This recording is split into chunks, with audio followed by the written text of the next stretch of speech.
Morning friends, मैं खलील सिद्दीकी स्वागत करता हूं आपका अपने यूट्यूब चैनल AR क्लासेस पर। आज हम गणित की एक बहुत ही महत्वपूर्ण प्रश्नावली प्रतिशतता शुरू करने जा रहे हैं। तो प्रश्नावली शुरू करने से पहले हमें एक दो छोटी छोटी बातों का ध्यान रखना है। वो बातें क्या है, ध्यान दीजिए।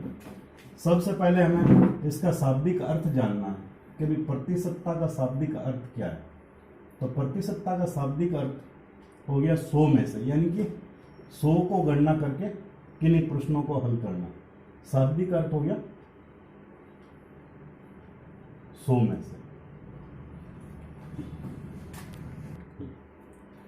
प्रतिशतता का सिंबल, चिन्ह जिसको बोलते हैं हम, यह प्रतिशतता का चिन्ह है।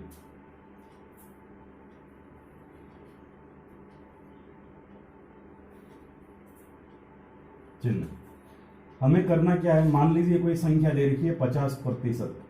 तो इस 50% का अर्थ क्या है कि भाई 100 में से 50, यानी कि इसको लिख सकते हैं अपन 50/100। इसका अर्थ यह हुआ कि 100 में से 50, मान लीजिए दे रखा है 30%। तो 30% का अर्थ यह हुआ कि 100 में से 30। मान लीजिए दे रखा है हमसे कि 25%। तो इस 25% का अर्थ क्या है कि 100 में से 25। अब हमें करना क्या है, मान लीजिए कोई संख्याएं दे रखी है प्रतिशत में दे रखा है, उसको हमें भिन्न में बदलना है। प्रतिशत में दी गई संख्याओं को भिन्न में बदलना है। तो हम क्या करेंगे, देखिए दे रखा है प्रतिशत में दी गई संख्याओं को भिन्न में बदलना है। तो हमें करना कुछ नहीं है, प्रतिशतता का निशान हटाना है और 100 से विभाजित करना है, 100 का भाग देना है। तो मैंने 50 से काटा है, इसको तो आ गया 1/2। मान लीजिए दे रखा है 75%। तो 75% को भिन्न में बदलना है। तो मैंने लिखा है इसको 75/100, या इसको हल कर दें हम। तो 25 से काटा मैंने 3 बार 75%, यानी कि 75/100।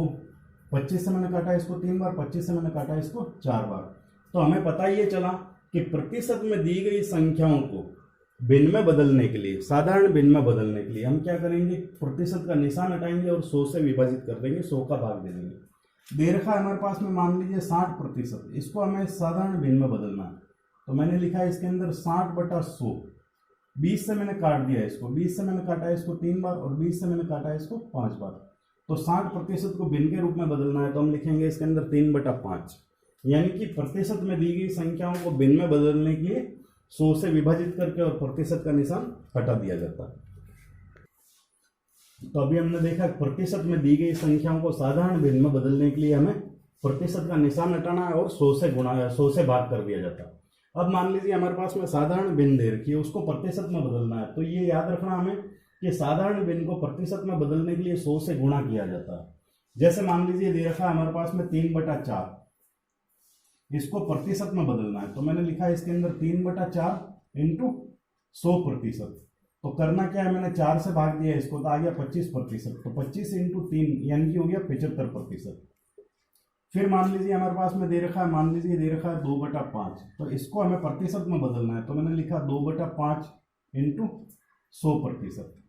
5 से मैंने भाग दिया इसको, तो आ गया 20% इंटू 2 यानी कि आ रहा है 40%। मान लीजिए दे रखा है हमारे पास में इसके अंदर 2/10 दे रखा है, मान लीजिए। तो मैंने लिखा है इसके अंदर 2/10 इंटू 100%। 10 से मैंने भाग दिया इसको, तो आ रहा 10%। 10 इंटू 2 यानी कि हो गया 20%। तो हमें पता ये चला कि साधारण भिन्न में अगर कोई संख्या दे रखी है, उसको हमें प्रतिशत में बदलना है। तो हम क्या करेंगे, 100% से गुणा करेंगे। तो मैंने 3/4 इंटू 100% कर दिया। 4 से मैंने भाग दिया इसे 100% में, तो 25 इंटू 3 यानी कि हो गया 75%। अब हम इस प्रतिशतता पर आधारित कुछ सवाल देख लेते हैं, ध्यान दीजिए। प्रतिशत में काम आने वाले कुछ सूत्र मैंने यहाँ पे लिखे हैं। सबसे पहले मैंने लिखा है इसके अंदर प्रतिशत, यानी कि किन्हीं संख्याओं का प्रतिशत ज्ञात करना है। तो फॉर्मूला क्या है इसका, प्राप्तांक बटा पूर्णांक इंटू 100। दूसरा फॉर्मूला लिखा मैंने इसके अंदर प्रतिशत वृद्धि का, जो कि होता है r/100 माइनस r इंटू 100। और प्रतिशत कमी के लिए लिखा मैंने इसके अंदर r/100 प्लस r इंटू 100। अब इन फॉर्मूलों पर आधारित हम कुछ सवाल देख लेते हैं, ध्यान दीजिए। पहला सवाल, प्रश्न लिखा मैंने इसमें कि रोहन ने 600 में से 450 अंक प्राप्त किए, जबकि राहुल ने 1200 में से 800 अंक प्राप्त किए। तो बताइए किसका परिणाम अच्छा रहा, ज्यादा अच्छा किसका परिणाम रहा, यह बताना है। तो हमें करना क्या है, इसके अंदर राहुल और रोहन दो व्यक्ति की बात कर रहे हैं इसमें। तो यहाँ पे मैं लिख रहा हूं इसके अंदर रोहन का, और यहाँ पे लिखा मैंने इसके अंदर राहुल का। ध्यान दीजिए, देखिए पहले हम बात कर रहे हैं रोहन की। रोहन ने दे रखा है इसके अंदर कि 600 में से 450 अंक प्राप्त किए, यानी कि प्राप्तांक कितने हैं इसके अंदर, प्राप्तांक है इसके अंदर 450। पूर्णांक यानी कि कितने में से, तो पूर्णांक हमारे पास में दे रखा है इसके अंदर 600। फॉर्मूला हम जानते हैं इसके अंदर, प्रतिशत बराबर प्राप्तांक बटा पूर्णांक इंटू 100, यानी कि हो गया 450 बटा 600 इंटू 100।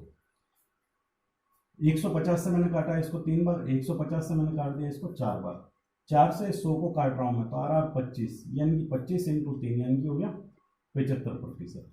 तो राहुल का प्रतिशत हो गया इसके अंदर 75, रोहन का प्रतिशत हो गया 75। राहुल की बात करता हूं मैं, तो लिखा है इसके अंदर प्राप्तांक यानी कि जो अंक प्राप्त किए उसने 800, पूर्णांक यानी कि जिसमें से प्राप्त किया, पूर्णांक दे रखा है इसके अंदर 1200, प्रतिशत ज्ञात करना है। तो प्रतिशत का फॉर्मूला जानते ही हम, प्रतिशत इज इक्वल टू प्राप्तांक बटा पूर्णांक इंटू 100। प्राप्तांक यानी कि 800 बटा पूर्णांक 1200 इंटू 100।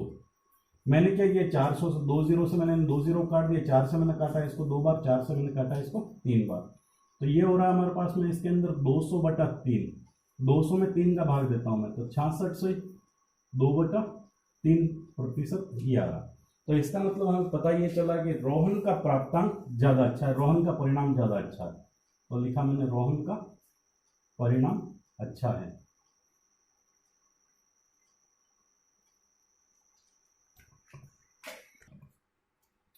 प्रश्न है 48 का कितना प्रतिशत 6 है। 48 का कितना प्रतिशत 6 है। तो हमें करना क्या है, इसके अंदर हम मान लेते हैं इसके अंदर के 48 का x प्रतिशत 6 है। और एक बात और ध्यान रखनी है हमें कि जहां पे का लिखा हुआ आएगा वहां पे हम गुणा का निशान लगाएंगे, यानी कि गुणा करेंगे। तो मैंने लिखा है इसके अंदर माना 48 का x प्रतिशत 6, तब मैंने लिखा है इसको x इंटू 48 इंटू x प्रतिशत बराबर 6, या लिखा मैंने इसके अंदर 48 इंटू एक्स बटा 100 इजक्वल्स टू 6, इसलिए x इजक्वल्स टू 6 इंटू 100 बटा 48। 6 से मैं काट देता हूँ, 6 से तो भैया 6 48, 4 से मैंने काटा इसको 2 बार, 4 से मैंने काटा इसको 25 बार, 2 से मैंने 25 को काट दिया 12.5 बार। तो x का मान आ गया हमारे पास में इसके अंदर 12.5%, यानी कि 48 का 12.5% 6 है। इसी तरह दूसरा सवाल दे रखा हमारे पास में 18 का कितना प्रतिशत 36 है। तो माना x प्रतिशत, अब करें हम इसको 18 इंटू एक्स बटा 100 इज इक्वल्स टू 36, इसलिए x is equals to 36 into 100 बटा 18। 18 से मैंने 36 को काटा 2 बार, तो 2 इंटू 100, यानी कि x का मान आ जाएगा हमारे पास में 200%, यानी कि 18 का 200% 36 है। अगला प्रश्न है 1800 का 20% कितना है। तो मैंने क्या बताया अभी आपको, का के स्थान पर हमें गुणा का चिन्ह लगाना है। तो मैंने लिखा है इसके अंदर 1800 इंटू 20%, यानी कि हो गया हमारे पास में इसके अंदर 1800 इंटू 20 बटा 100, क्योंकि प्रतिशत का निशान हटाने पर 100 से विभाजित किया जाता है। 2 जीरो से मैंने 2 जीरो काट दिया, तो ये हो रहा 18 गुना 36, यानी कि 360। तो बस ये इस प्रश्न का सही उत्तर है, यानी कि 1800 का 20% 360 हो जाएगा। नेक्स्ट क्वेश्चन दे रखा है 2400 का 18% कितना है, यानी कि 2400 का 18% कितना है। तो मैंने क्या किया, इस गुणा का के स्थान पर गुणा का निशान लगाया। तो ये हो रहा है हमारे पास में इसके अंदर 2400 इंटू 18 बटा 100, 2 जीरो से मैं 2 जीरो काट देता हूँ। तो अब हो रहा है हमारे पास में इसके अंदर 24 इंटू 18 से गुणा करते हैं हम 24 को, तो 18 36 18 54 18 चौक 72 की 2 आंसर के साथ 18 दूना 36 36 और 7 43, तो 432 इस क्वेश्चन का सही उत्तर हो जाएगा। तो आज की वीडियो में बस इतना ही। अगर आपको मेरी वीडियो पसंद आई हो तो प्लीज़ सब्सक्राइब कीजिए, लाइक कीजिए और शेयर कीजिए। धन्यवाद।